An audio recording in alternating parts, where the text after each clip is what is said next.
Good morning. This is a replacement of my last video about is there maybe another possible war in the Middle East, attacks on Israel.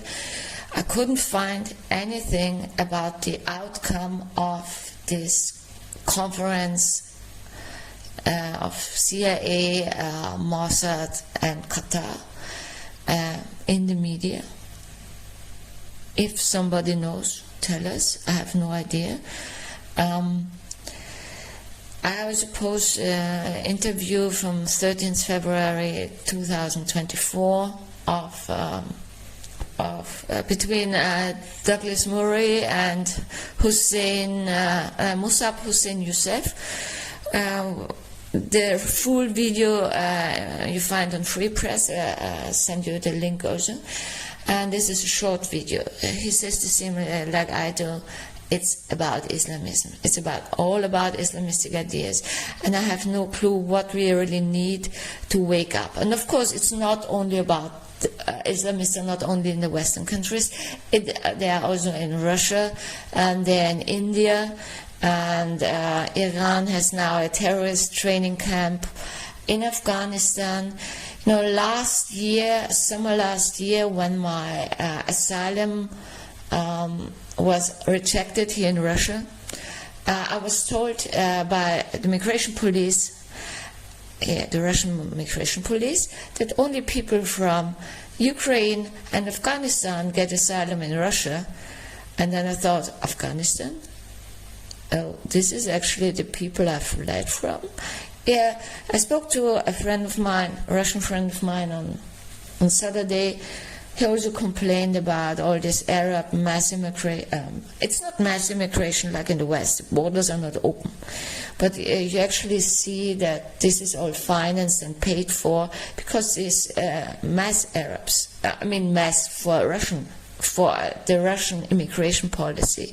It's a lot of Arabs immigrate to Russia, and they buy their ways in via student visas and work visas, and because immigrating to Russia is actually quite hard. Yeah. So, but obviously, when you're from Afghanistan, real Taliban, you get asylum here. In Russia, you don't get benefits or any help, financial help. So that's why it's not that attractive. But I hear again and again Russians complain about it because they are aware of the problem of Islamism.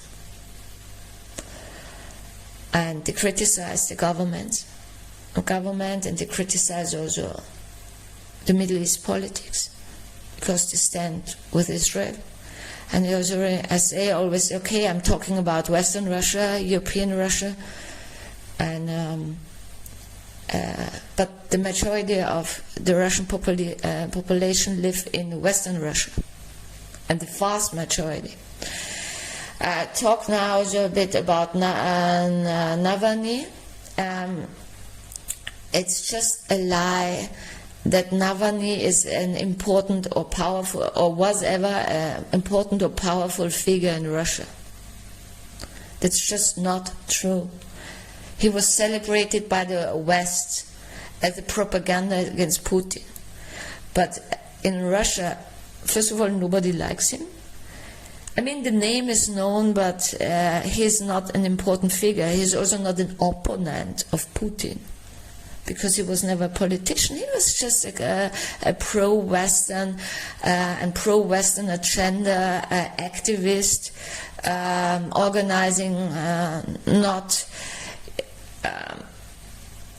official demonstrations. So he didn't, file the demonstration like you have to do also in Austria or in Germany or in Western countries. You have to tell the police, get the permission to make a demonstration. Never, for over years, nothing happened to him, because this is actually so, yeah, okay.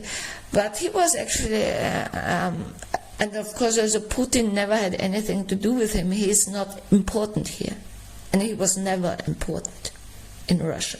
He was just a weirdo, a weird pro-Western activist. And but what he did, and that's why he was imprisoned. And again, Putin never had anything to do with it. It was just against the law. The ideology of the Western agenda and a whole long list of Western organizations that are behind the Western agenda and this ideology, these are forbidden in Russia. And he took illegally money from these organizations. And that's why the police arrested him. And that's why the Russian justice system, put him into prison. This is just a logical case. This is forbidden. He broke the law, and that's what he got. Why he died is under investigation here in Russia. But again, to claim that Putin assassinated him is a bit ridiculous, because he's not important. You know, Putin is not interested in just in nobody like that. It's just ridiculous. You just try to dampen the Carlson-Putin interview, the impact in the West of this interview. Because in this interview, you know, in Russia the people laughed about it because it was so obvious that Tucker Carlson was not educated and intelligent enough to interview Putin. He had no chance, and and I also have to say, he didn't prepare himself for this important interview. So the gap between these two was just too big, and he also even didn't. I mean, Carlson, he didn't even think about or take into consideration with whom he will have a conversation. And also about the mentality. You know, in Russia, everyone knows, that history and understanding history is important for understanding the present. And if you watch interviews or you watch speeches of Vladimir Putin, he always talks about history. Always. He's interviewed on a certain subject, he talks about the history first, and then comes to a conclusion. And it's always like that. But in Russia, when Putin speaks to Russians, he doesn't have to explain that much because Russians know history. So it's just and when Putin speaks to an American, he can't expect this American to know the Russian history. So he has to explain the Russian history. And that's what he did. And in Russia, no journalist would interrupt Putin. Because this is normal here. This is also what the Russians expect from the president, to give reasonable arguments, to explain in length why he thinks like that, why he makes this and these decisions. And this is normal here in Russia. And Tucker Carlson thought he interviewed a Western politician with short, stupid answers, without any education and brain. This shows that Tucker Carlson is actually not a good journalist. When you read the book, the Putin interviews by Oliver Stone, you see that they were equal, Stone and Putin, and that Oliver Stone was well prepared for each interview session. This is the mark of a good interviewer. And about what's going on in the Middle East, I need a small break because I need to breakfast first. I try to understand why the Russian Middle East politics is such a mess, because we actually see that the West, and especially if you watch my other videos, the Western agenda, which Ukraine problem is a part of it. It actually works hand in hand with the Islamistic agenda. If it's not even one agenda, I'm not sure about it. You know, replacement migration. The UN is an Islamistic organization. Suddenly we have Qatar, who finance Islamist terror, and there are hints that Qatar also has something to do with the replacement migration, financing replacement migration, all this stuff. In the West. So since when is Qatar involved in peace talks? Exactly. It's a bit weird, right? I mean, this is, you say also Blinken visited Saudi Arabia, and since that Saudi Arabia suddenly states that without a Palestinian state, there will be no peace in the Middle East. I mean, Saudi Arabia knows that they are talking nonsense. You know, my first videos, when I said, when I addressed the Arabic world and called them cowards, it's exactly that. They exactly know, they know that this self-proclaimed Palestinians are the obstacle to peace in the Middle East. And they actually know that they are actually people from their own countries. And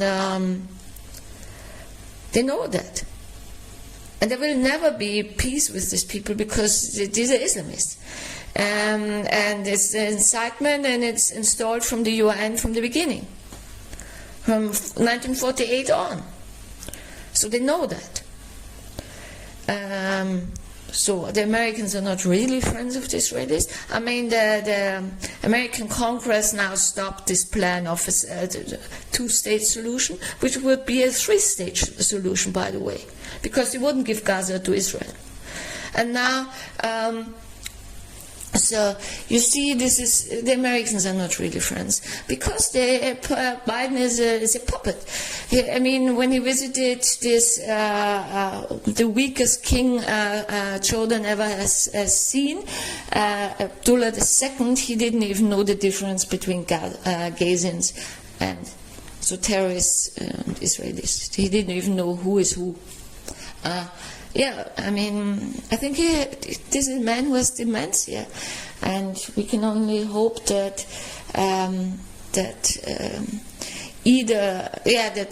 Trump is elected president. I mean, I'm not quite sure if his attitude towards Russia and also towards Europe is much better than Biden's. We don't know that. But Qatar is no guarantee for peace. A three-state solution, actually, is a slap in the face for every humane thinking person. I mean, do you want to reward genocidal people who just want to murder all Jews and the whole world? You want to reward them for their barbarism and their crimes? And they also stated clearly that they want to go on. Even the slogan, Free Palestine, is a genocide call. They call for a genocide. But, you know, I say it quite often here, I never found reasonable explanations for the Russian Middle East politics, especially for the fraternization with Iran. So I asked a lot of friends of mine, because I still don't speak Russian, and it's a bit pain in the ass. Only learning Arabic was worse. And so I asked, and then nobody could give me an answer. Nobody. And sometimes say, oh, it's a legacy of the Soviet Union, blah, blah, blah, blah, blah, blah. Okay. But Putin actually is a special, not only Putin, the whole Russian government, they usually ground and their decisions on reason. So this is not reasonable. to fraternize with Islamist regime like Iran. This is not reasonable.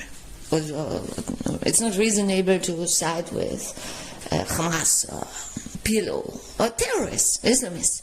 And so then a friend of mine said, he heard that Iran gives Russia drones for the war.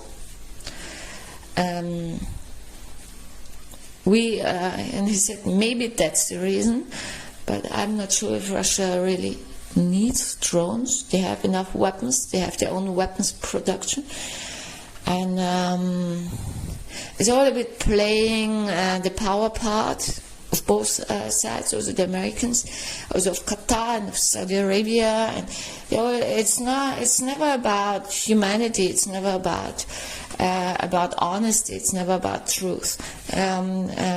But when you see Russia sides with the same people like the Westerners, then you wonder a bit. Maybe they just don't realize what they're doing. I'm not sure. And I know that the most Russians complain about it. And sometimes they say, maybe our politicians don't want to piss off the Muslim population, because, the second biggest religion in Russia is Islam. The biggest one is Russian Orthodoxy, Christians. And the second is Islam. Then it's Buddhism, and then it's Judaism. And but then they say, all these self-proclaimed peaceful Muslims, where are they? Where are you?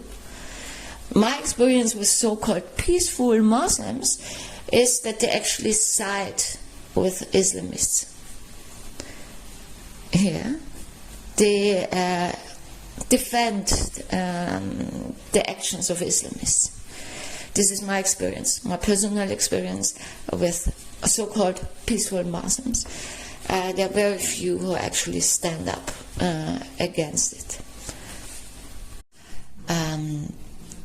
The prime minister of a non-existing state called the Palestinian Authority, it's non-existing, of course, now claimed for Palestinian Unity together with Hamas. We know already that according to Mossad, Hussein Youssef, they all work together for their ages already.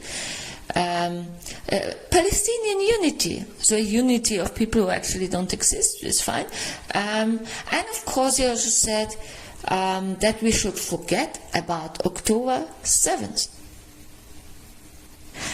the biggest mass murder and ethnic cleansing of Jewish people since the Shoah. But we shouldn't forget about it, right? Also that there are still hostages taken.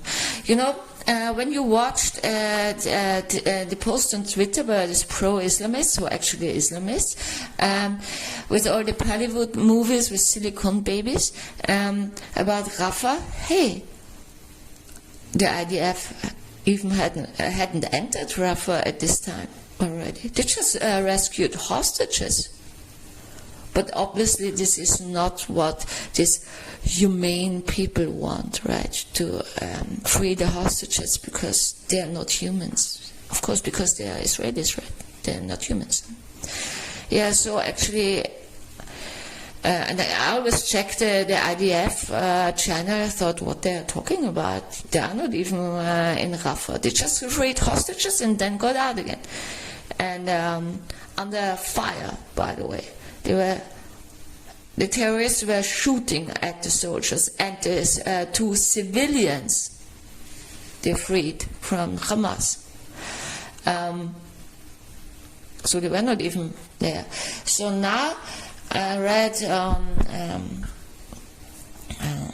I think it was Jerusalem Post, Israeli National News, you can check it out yourself, that Russia will host now this Palestinian Unity talk. Honestly, Russia, your Middle East politics is really, it sucks. I don't understand you. I just don't get it. And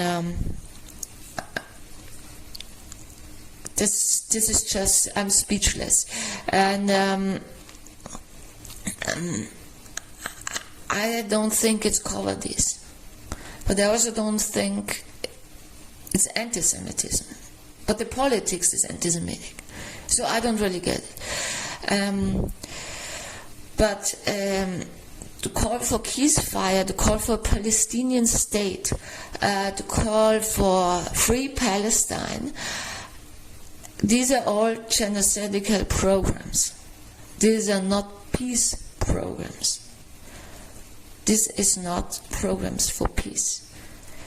And, you know, I'm not an advocate for a two-state solution, because it would be a three-state solution, and it would be incitement, hatred, genocide, and mass murders and rapists in power.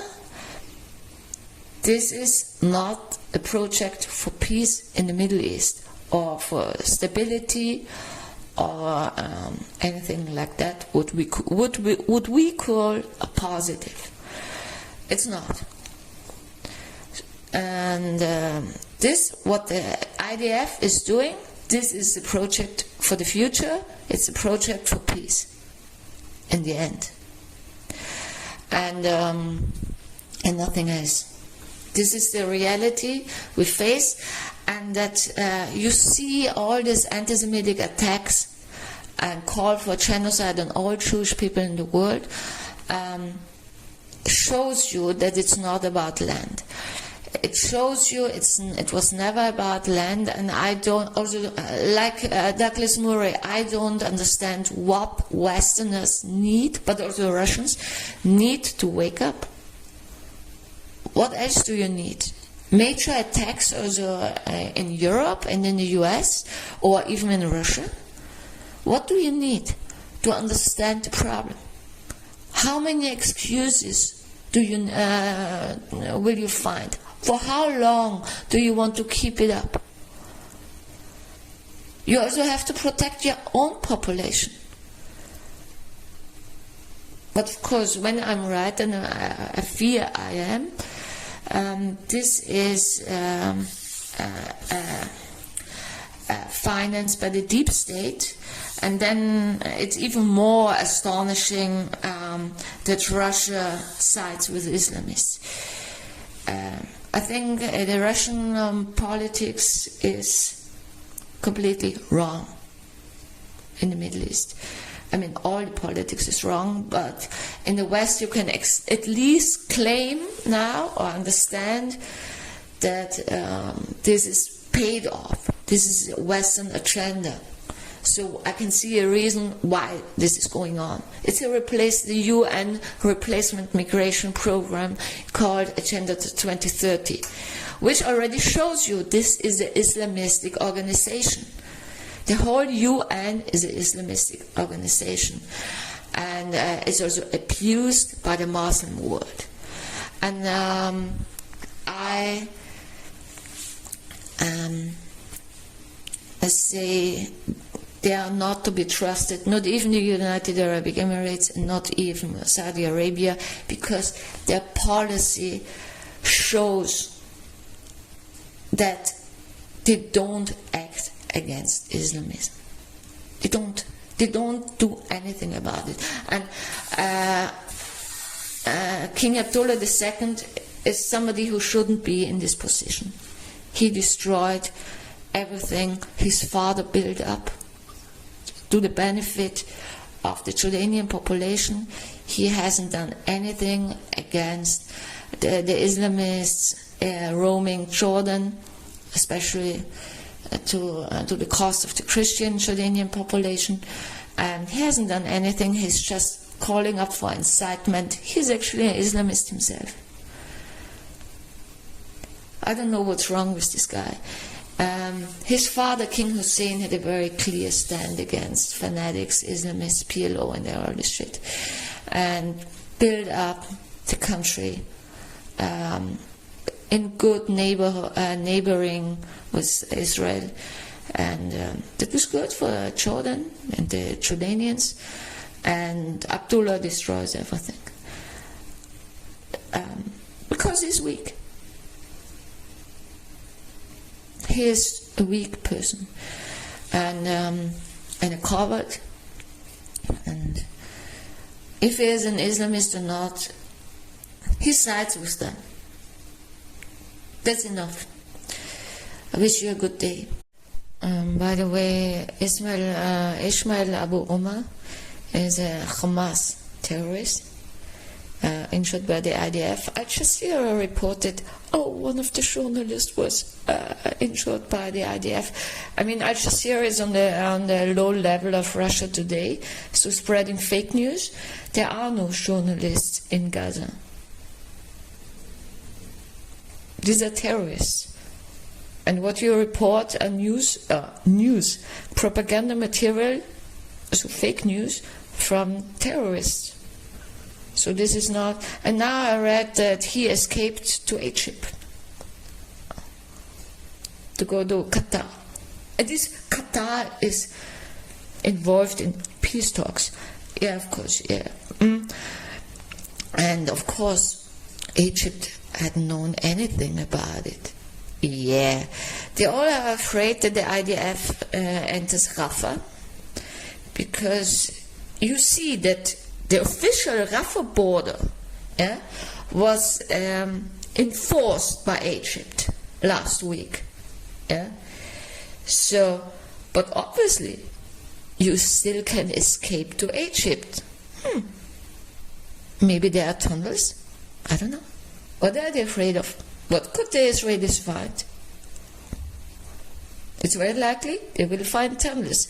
We will see, because Israel will enter Rafah, because this is the last Hamas hideout. And to stop the Israelis enter Rafah is to stop the Israelis finishing Hamas. Is that what you want? You are pro-Islamist? So tell me more about it. Exactly. You're all pro-Islamists. All these idiotic Islamic countries in Europe and the West. Okay, so this guy escaped. Was organized by Qatar. But they are involved in peace talks. Yes, exactly, they want peace. No, they just, I think they earn a lot of money. I can prove it. But why should they spend so much money on Islamism? Yeah, I mean, they could use their money also for useful things. Yeah, like saving the planet or something like that. Environmental projects. Yeah. But anyway, so this guy is a Hamas terrorist, and all these so-proclaimed journalists working for Russia Today, for Reuters, for BBC, these are not journalists. These are, not all of them are Hamas. It's not only Hamas is the problem. They're all of them in this Islamist stage. When you see the protesters now in Gaza, we are against Hamas. Yeah, well, but that doesn't mean they are peaceful people who want peace talks and who want to live in a peaceful, respectful vicinity with Israel. These were the same people who celebrated, not only celebrated October 7th, these were the people who participated also in October 7th, because it was the attack on Israel on October 7th, the massacres on even babies, were not only done by Hamas, no. And they have the videos. Yeah. So these were your peaceful civilians. These were not, there are no peaceful civilians. They now in front of cameras in English, they say, we're against Hamas. Oh, suddenly you're against Hamas. Yeah, maybe they're against Hamas, it might be true. But they're not against terrorism. They're not against a genocide on the Israeli population. Got it? Thank you very much.